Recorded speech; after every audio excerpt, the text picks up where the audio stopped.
Hi, I'm Aubriel. And I'm Matt Cooper. And we first met, we'll let Matt tell you the story. Well, we first met actually on Facebook. It's actually a really funny story. I actually got a friend request from Aubriel, and of course I just added her. I just add everybody that, you know, wants to be a friend.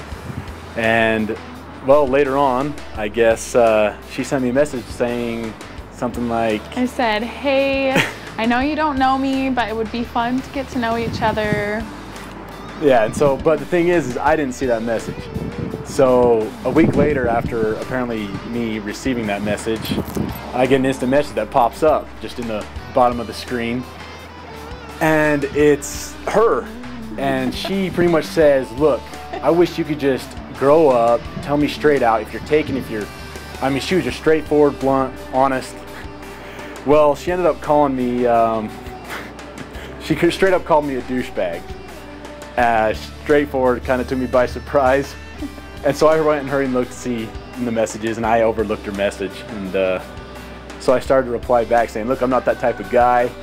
I'm really nice, and so on and so forth. And next thing you know, her being her straightforward self, she's like, here's my number, do what you want with it. And so I eventually text her, and we started text back and forth. And then, yeah, I'll let, well, it's going, but it's actually really funny because she asked me to go boating with her family, and that was weird because I've never met her face to face. And so I made up all these excuses until the day of, and she just told me, look, come. And I was set back, and I asked one of the most wisest people that I know, and that was my dad. I said, Dad, you've seen a picture of her.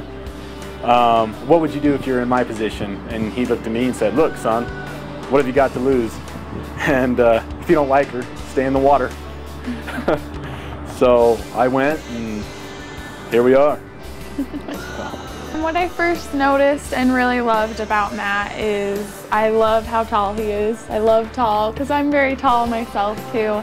And just his demeanor, he just had a really sweet spirit about him.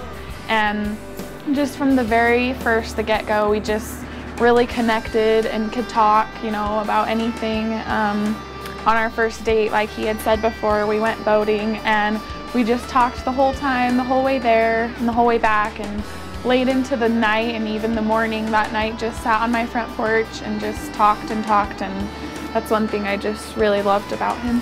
Being a U fan has helped us come closer together because the connections we have in our family. My sister and brother-in-law have graduated from med school. I actually cheered here. I was a yell leader. That's what we're called, and we're not cheerleaders. Just so everyone knows that, get that clear. But also her dad actually played football here.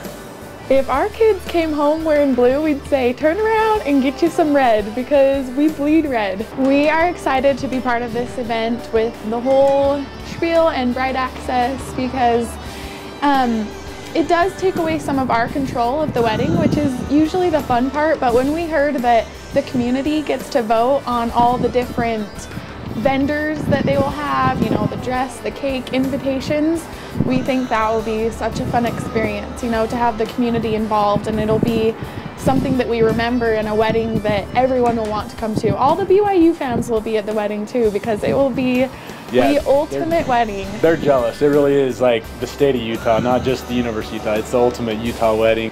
Thank you, brideaccess.com. And thank you, University of Utah.